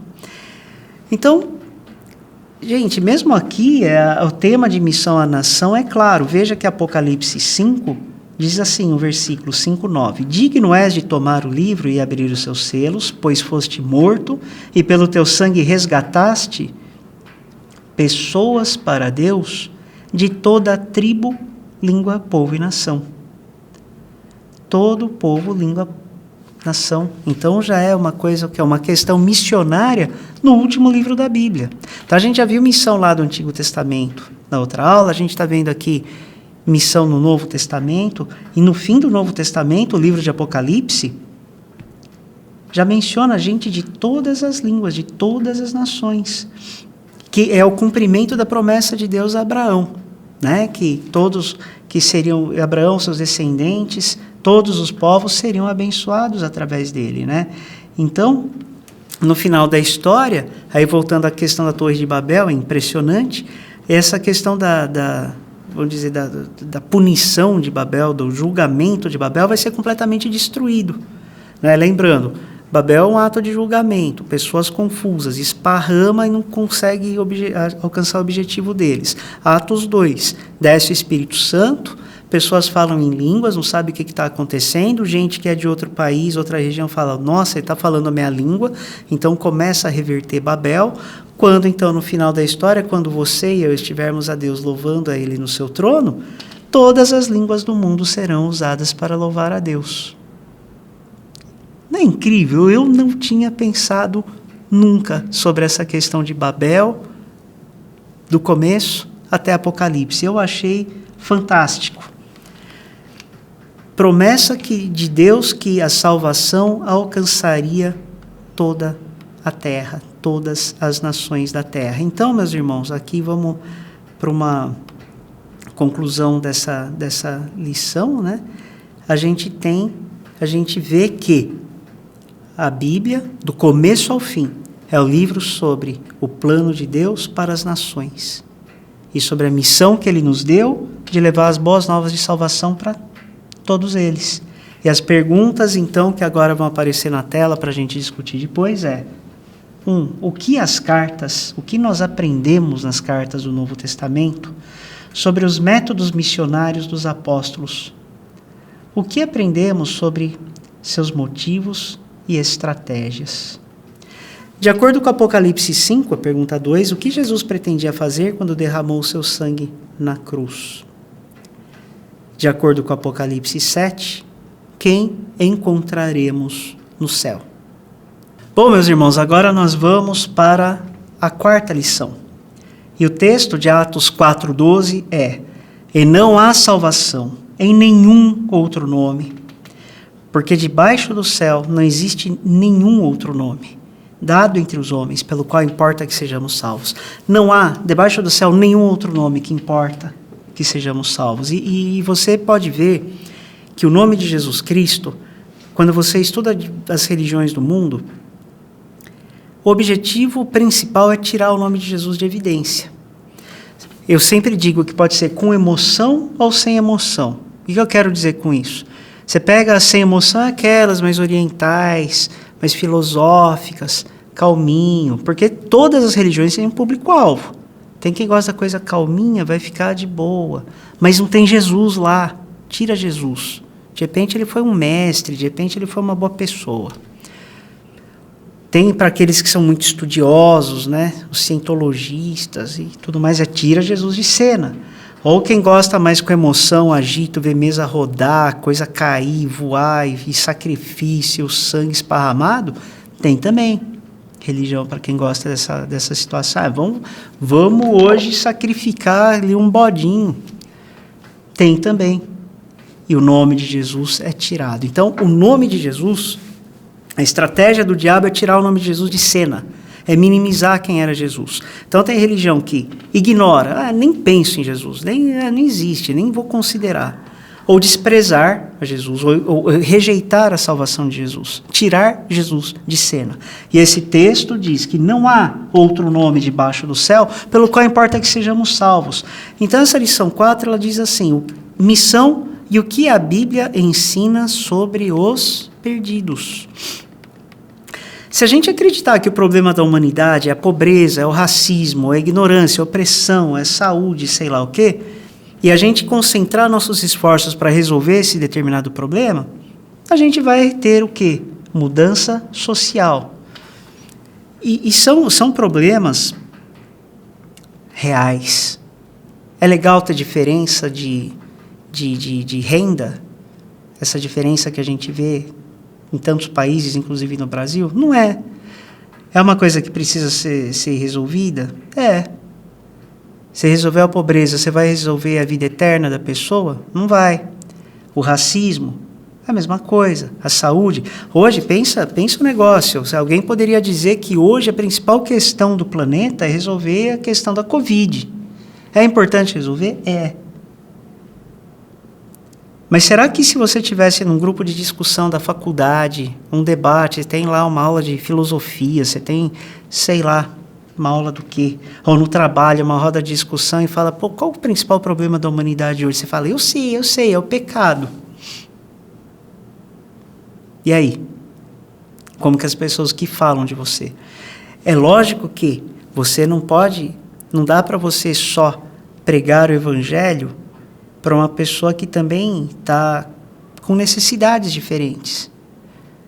O irmão vem e compartilha com você que ele está com problema. Nossa, eu estou com fome, estou passando fome, eu vou orar por você. Que vai orar, irmão? Você vai ajudar ele a comer. Aí depois que ele comer, você vai falar, isso aqui, porque eu sirvo a Jesus, e o Jesus que eu sirvo, ele me ensina a demonstrar o meu amor na prática. Ah, irmão, eu estou com um determinado problema. Eu vou orar para Deus mandar o livramento. Livramento tem que vir através também das nossas ações, né? Então, a gente precisa realmente resolver certas questões sociais, mas tendo como objetivo o que é o grande problema da humanidade, que é o pecado, e levar os perdidos a se converterem, a se arrependerem, não é verdade? Então, se for um evangelho, se for uma pregação, se a gente acreditar que Deus, no fim das contas, vai aceitar a todos, que vai ter salvação para todo mundo, ou, como alguns dizem, que no inferno, o inferno vai ter um limite de tempo e depois acaba, o cara vai nem se preocupar muito. Se eu for para o inferno, depois vai acabar. Ou Deus vai salvar todo mundo, que o inferno não existe? Para que a gente vai ralar para pregar o evangelho? Para que a gente tá aqui para discutir tal coisa? E sabe que tem religião que ensina que todo mundo será salvo, né? Tem umas que vão passar por diversas reencarnações, né? Existe, no próprio hinduísmo é falado de 8,4 milhões de reencarnações. Existe uma tabelinha, tem um número X de reencarnações em forma de macaco, em forma de planta, em forma de peixes, em forma de insetos, para chegar nas últimas 250 mil, das 8,4 milhões, as últimas 250 mil reencarnações em forma de humano. Pelo amor de Deus, rapaz, haja reencarnação para você se purificar. E aí é impressionante esse tema, existem formas da pessoa evitar essa dor da reencarnação, tal, mas existem outras religiões que vão falar o quê? Que é o batismo pelos mortos, todos serão salvos. Existe dessa mesma aluna que eu mencionei agora há pouco, antes dela, em outra turma, tinha tido uma dessa mesma religião que fala sobre o batismo pelos mortos. E ela falou, nossa, Timóteo, é isso mesmo, eu mesmo fui batizada por 343 pessoas. E aí você vai lá, né? Eu, Chiquinha da Silva, estou me batizando pela tia Gertrudes, que morreu sem conhecer o Evangelho. Ele vai te batizar em nome do Pai, Filho e Espírito Santo. Pum, salvou a tia Gertrudes, que morreu há 50 anos atrás. E aí você resolveu falar assim, velho, será que Dom Pedro foi salvo? Eu vou me batizar pelo Dom Pedro. Então você vai lá, o ancião da igreja, põe a mão. Eu Timóteo, estou me batizando pelo Dom Pedro, vai que ele não foi salvo. Bum, e você salvou o peão. Então, tem religião falando que todo mundo vai ser salvo. É impressionante isso. Então, se a gente acreditar nisso, para que a gente está aqui estudando a verdade, né, irmão? Para que perder tempo? Então, a gente precisa entender qual o problema da raça humana, qual a solução para esse problema, a gente falou um pouquinho agora há pouco, e o que as pessoas precisam fazer, né? Então, esse tema de agora é sobre os perdidos.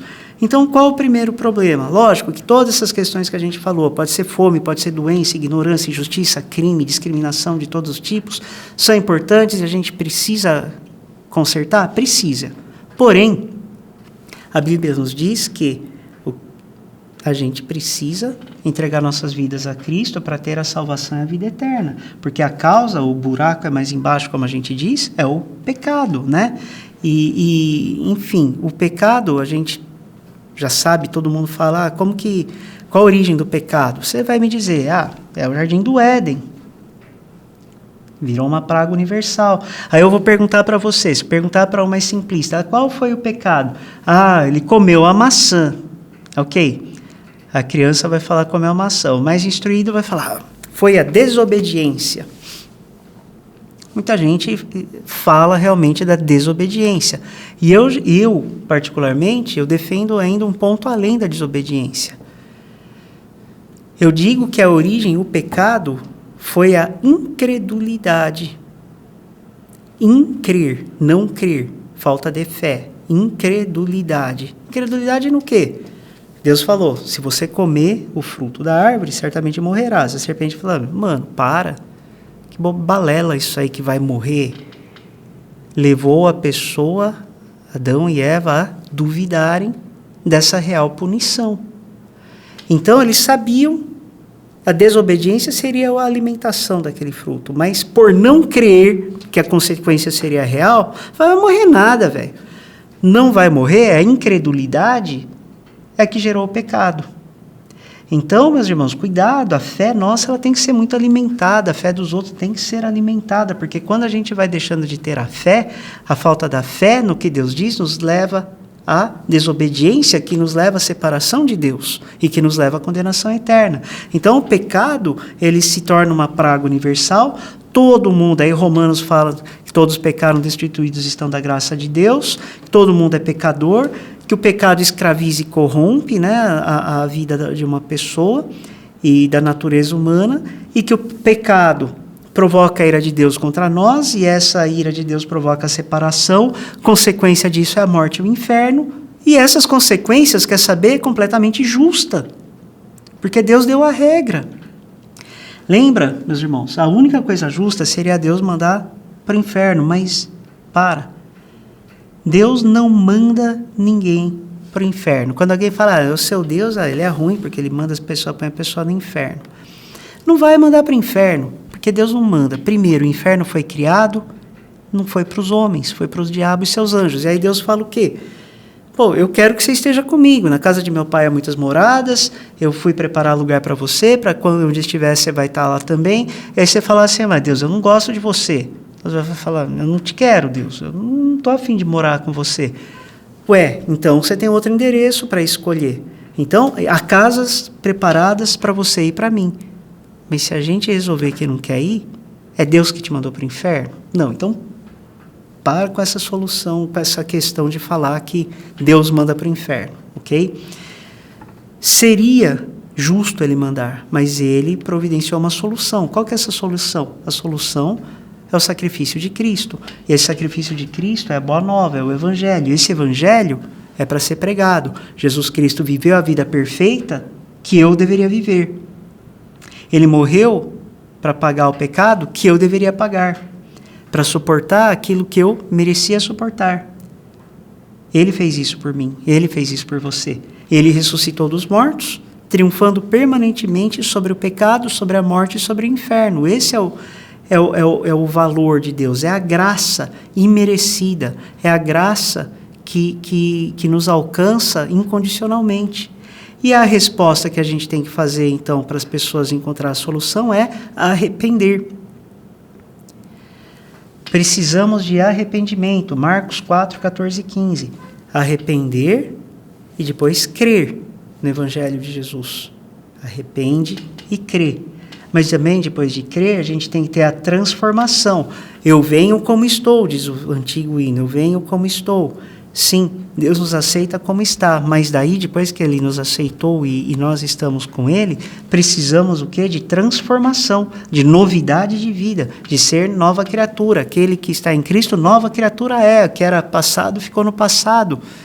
Porque se a gente ficar na velha criatura, aquele que se afasta de Cristo, velha criatura é. As coisas velhas não passaram, eis que tudo continua velho. Mas o que o texto diz é que quem está em Cristo, nova criatura é. Todas as coisas são feitas novas. Então precisa ter a transformação, uma mudança de caminho. E esse conteúdo deve ser pregado, deve ser compartilhado, deve ser ouvido para ser crido. O texto diz o seguinte: todo aquele que invocar o nome do Senhor será salvo. Como, porém, invocarão o nome do Senhor em quem não creram? Como vão crer naquele que eles não ouviram? Como eles vão ouvir se não tem quem pregue? Como vão pregar se não forem enviados? Então, a fé vem pelo ouvir e o ouvir vem pela palavra de Deus. Então, a solução é a pregação do Evangelho. Então, essa lógica ela é clara, é uma lógica inevitável. A única maneira de crer no Senhor Jesus Cristo é ouvir a mensagem do Evangelho. Não tem plano B. Tudo tem que ter plano B nas empresas, aquilo que você faz, e se isso der certo, não der certo, qual o plano B? Na questão da vida eterna não tem plano B. É isso, é ouvir a Cristo, aceitar o sacrifício de Jesus, a graça de Jesus, é o único plano, é o A e o único. Então, Jesus disse que ninguém vem ao Pai senão por mim, João 14,6. É o único caminho, ninguém vem ao Pai. Não tem intermediário, ok? Se alguém quiser chegar a Deus de uma outra forma, rezando para alguém que já morreu, vamos concordar que essa pessoa está tentando comunicar com os mortos. Vou rezar para o São não sei quem. Para mim, isso é comunicação com os mortos. E você sabe que a Bíblia diz sobre isso. Então, reza para Jesus Cristo. Você tem a habilidade de pensar, uma pessoa consegue pensar que alguém mais vai ser o intermediário, se ela consegue crer que o morto vai ouvir o que ela está falando, não faz mais sentido você pôr sua fé no Jesus Cristo que está vivo e tem testemunhas oculares e que ele fala, não tem outro caminho, ninguém vem ao Pai senão por mim. Vamos pôr a fé no destino certo, pessoal. Vamos crer no endereço certo. Ninguém vem ao Pai senão por Jesus. Não há salvação em nenhum outro nome através do qual os homens devam ser salvos, né? Então, a mensagem consistente do Novo Testamento é que as pessoas devem ouvir o Evangelho. Então, qual o caminho? Qual que é a questão para os perdidos? Precisa ouvir o Evangelho e crer em Jesus e aceitar a Jesus para ser salvas. Amém? Então, em conclusão dessa lição, a gente tem as perguntas seguintes para discussão. Segundo a Bíblia, o que é pecado? Quão ruim é o nosso problema com o pecado? Quais são as consequências do pecado? E você pensa no seu próprio pecado nesses termos bíblicos? Se alguém te perguntasse, as pessoas precisam ouvir o Evangelho para escapar da condenação eterna, como você responderia isso com base nas Escrituras? Então, para a gente conversar daqui a pouco, e agora vamos para a última etapa da lição 5. Qual é a missão da Igreja de Deus? Então, qual que é a nossa missão? A nossa missão, Jesus ele ficou, depois da ressurreição, 40 dias andando pela terra. Entre a ressurreição e o retorno, a ascensão aos céus. Ele diz que devemos ser suas testemunhas. Devemos proclamar as boas novas, que ele viveu, morreu no nosso lugar, que ressuscitou dos mortos. Todo aquele que crê nele tem o perdão. Pela graça sois salvos, mediante a fé. Isso não vem de vós, é dom de Deus. Não por obras para que ninguém se glorie. Devemos fazer discípulos, porque também a fé sem obras é morta. Devemos fazer discípulos, e por isso que você tem a missão. Você sabe falar a missão da casa de Deus, por exemplo? Amar a Deus fazendo discípulos, servindo pessoas. Amar a Deus servindo pessoas, fazendo discípulos. A gente tem que fazer discípulos. O que é fazer discípulo? É a pessoa olhar para o Timóteo, a pessoa olhar para você e dizer, eu vejo nele um bom testemunho e eu quero ser assim, eu quero ter o que ele tem, eu quero ter a paz que ele tem, eu quero a vida que ele tem. E isso vem através de Jesus Cristo. Então, é a gente fazer discípulos seguindo a Jesus Cristo. E não devemos fazer isso só com as pessoas como nós, ou que moram perto de nós, mas a gente tem que tentar alcançar pessoas de toda a terra, através de toda a terra. Eu achei engraçado que numa viagem lá para a Coreia, o engenheiro estava tão maravilhado, né? Ele fala, Mr. Tim, você é tão legal que eu quero conhecer o Brasil, que se o Brasil são pessoas assim como você, que país... Eu digo para a glória de Deus, né? Não sou, quem me conhece melhor sabe que eu sou bem chato, na verdade, pegajoso, mas eu sou rígido, pessoal. Na verdade, por trás da minha seriedade, eu também brinco, mas eu sou bastante rigoroso. Mas ele falava, você é tão legal, e essas pessoas forem assim, nossa, o Brasil deve ser tão legal. Não, é a graça de Deus. Então a gente precisa refletir a Jesus naquilo que a gente faz, né? Então o discípulo é uma pessoa que é ensinada. Qual a definição de discípulo? É a pessoa que é ensinada a obedecer a tudo que Jesus ordenou. A obedecer, eu sempre lembro do pastor Roberto, né? Quando ele numa pregação falava assim, que você vai, o alfabeto da criança, né? Você vai assinar o A, B, C, D.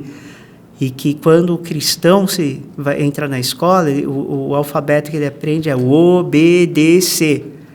Então, é obedecer o que a gente precisa aos ensinamentos de Jesus Cristo, né? Fazendo discípulos, discipulando. Então, se a gente fizer qualquer outra das coisas que Jesus ordenou como a missão principal, a gente vai fazer uma coisa boa? Vai, mas não vai sair só da gente, vai alcançar só a gente mesmo. Mas se a gente viver como discípulos e fizermos outros discípulos, se fizer isso a nossa missão principal, discipular outras pessoas, todas as bênçãos de Deus se estenderão aos cantos mais distantes do globo. Então a gente tem que alcançar de Jerusalém, Judéia, Samaria até os confins da terra. Hoje eu estou aqui em Jundiaí, e aí Jundiaí é o Jerusalém, aí a gente tem Casa de Deus, e tem Itatiba, e tem Itupeva, onde eu moro, e vamos para os confins da terra. Vamos alcançar pelo mundo todo. De que formas? De diversas formas. Talvez você vá pessoalmente, talvez você sustente alguém, ajude no sustento de algum missionário. A Casa de Deus sustenta alguns. Então nós temos que, através do sustento, a gente está fazendo missões. A gente está cooperando com o evangelismo. O ônibus da igreja é evangelismo. O ônibus da igreja é aqui a Judéia, Jerusalém, a Judéia. Mas quem sabe depois, Casa de Deus em outros lugares, quem sabe Casa de Deus em outros países. Amém? Então, essa é a nossa missão, viver como testemunhas, ir ao todo mundo e pregar o Evangelho. Então não podia ser a pergunta final a nossa conclusão, é qual a missão do povo de Deus? E como você explicaria a sua resposta com base nas Escrituras? Amém? Bom, meus irmãos, isso conclui as 5 lições que a gente tem. Eu acho que eu me estendi bastante, eu me empolgo aí com o assunto. Agradeço a paciência de vocês estarem comigo até agora, e aí a gente tem mais um tempinho agora ao vivo, né, no link que vocês já receberam aí, tanto no grupo do WhatsApp, como vocês vão ver o link também no vídeo do YouTube que estão assistindo agora, amém? Então a gente se vê agora daqui a alguns minutinhos, logo na sequência. Pega aí a sua água, relaxa um segundinho, um intervalinho de um minutinho, e a gente já conversa agora ao vivo. Até já, meus irmãos.